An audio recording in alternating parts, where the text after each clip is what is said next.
Have you ever had the wrong tool for the job? For example, if you're in the shop, right, and you're wrenching on your truck, installing a new BDS lift kit, and suddenly you realize that, you got to put a little pressure on the upper ball joint because it just keeps spinning in the upper control arm, and for the life of you, it just won't hold still to take the bolt and the nut out, right? So, you take a quick look around, and unfortunately, you seem to just have misplaced the pry bar that was in your hands literally half a second ago. I don't know why it's like that, but they just disappear out of nowhere, and it's annoying. And in your frantic search to find one, you find the one and only Stanley red and clear top screwdriver.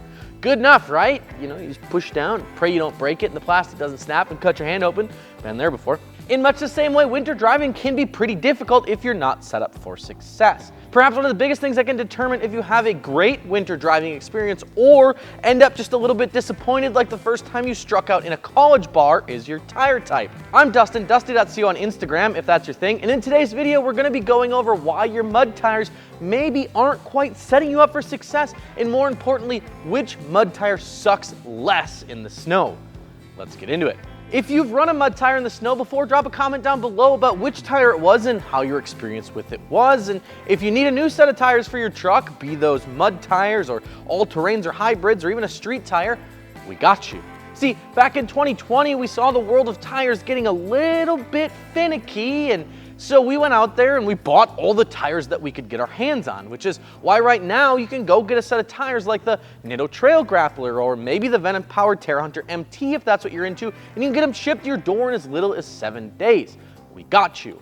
Also, be sure to stay tuned as a little bit later in the video we're actually going to be going hands-on and taking a look at some of these tires and talking about why they may or may not be working in the snow for you. All right, let's talk about how tires suck, right? Now, when we look at mud tires, it's designed to do one thing, and no, believe it or not, that design to do one thing is not to look good at the pop-up Walmart meet. Mud tires, by all definitions, are made to maintain traction in soupy, wet, and sticky conditions like clay and dirt and, oh yeah, mud. So they do this by having massive center tread channels. These tread channels, also known as voids, right, are going to keep the tread blocks clear as the tire rotates around, flinging out any mud and rocks that may be stuck in between the tread blocks. This self-cleaning process opens up the tread blocks to have the most available tread surface to bite and claw its way through as it cuts through the mud.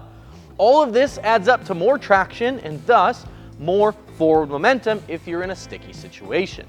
While this works great for mud, it is completely counterintuitive when it comes to the white powdery stuff that we get up here in the Northwoods. When you look at most tires that are rated for snow, like the Nitto Exo Grappler for example, you're going to find that in a general rule of thumb, they have a much more closed center tread pattern with much smaller channels than the mud tires that we mentioned before. This is because, contrary to popular belief, knobby mud tires don't function as well in the snow as some of their all-terrain or hybrid counterparts. Remember when you were a kid and you got a fresh snowfall and you'd go outside with your little brother or sister and the very first thing that you did was just grab a handful of snow and pack it together to make a snowball and then whip it at them as hard as you can. You smoke them in the side of the face. Your mom got mad. It's just the way that it goes.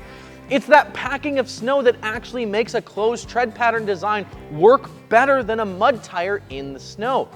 Tires like the Exo Grappler or the Venom powered Terra XT, for example, actually pack full of snow, which creates a nice tacky little snowball effect on your tires. It's actually a little bit contrary to popular belief how this is going to work, but if you've ever run an all-terrain or even a hybrid tire in the snow, then you've already seen this happen. What happens here is the snow packs in there and then it almost makes this rolling snowball effect, and that's what's going to keep you planted as you're rolling down the road. However though, if you have to stick with one set of tires and it happens to be a mud tire, there are a few things that you guys want to keep an eye out for when you're looking at some tires. So let's actually go get hands-on some tires here. Let's talk about a couple different tread patterns and then see which mud tire sucks less in the snow. All right guys, so in front of us here are two different mud tires. On the left, we have the Nitto Trail Grappler, a tire that I'm super familiar with. This is the one that I had on my Duramax. This one's a 3312.5 R20. And on the right, we're looking at a Venom powered Terra MT, again in a 3312.5 R20. So same size tire here. A couple things we want to point out when we look at mud tires in the snow. As you can see here, this is going to be that massive center tread void or tread channel, as you guys want to call it, that's made for ejecting rocks and mud and that sort of thing as the tire spins around. And ultimately, that's what's going to cause you to have less traction in the snow than some of the other counterparts. You can see again on the Venom Power here as well, it's the same thing, this really big open center tread pattern, and then of course the big aggressive side lugs on the side. So few things that these tires do actually have going for them though is they have these little grooves in the tread blocks, and now they call that siping, right? The goal of that is to allow that tire as it comes down to actually flex, right? The tread blocks will open and close as the tire rotates, and that's what's going to keep them planted on the roadway as they reach the bottom of the rotation. So that way you guys are maintaining traction with as much rubber on the road as possible, ultimately keeping you gripped down to the side.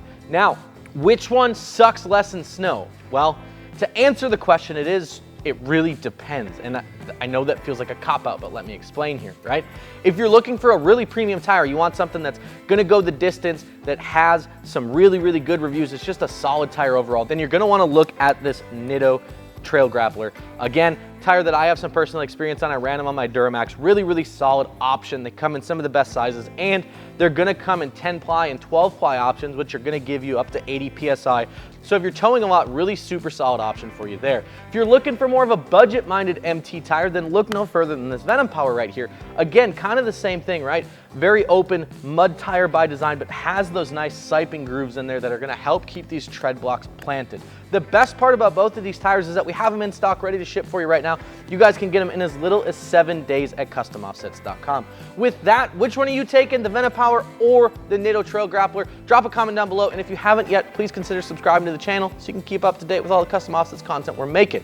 I'm Dustin with Custom Offsets. See you guys on the next one.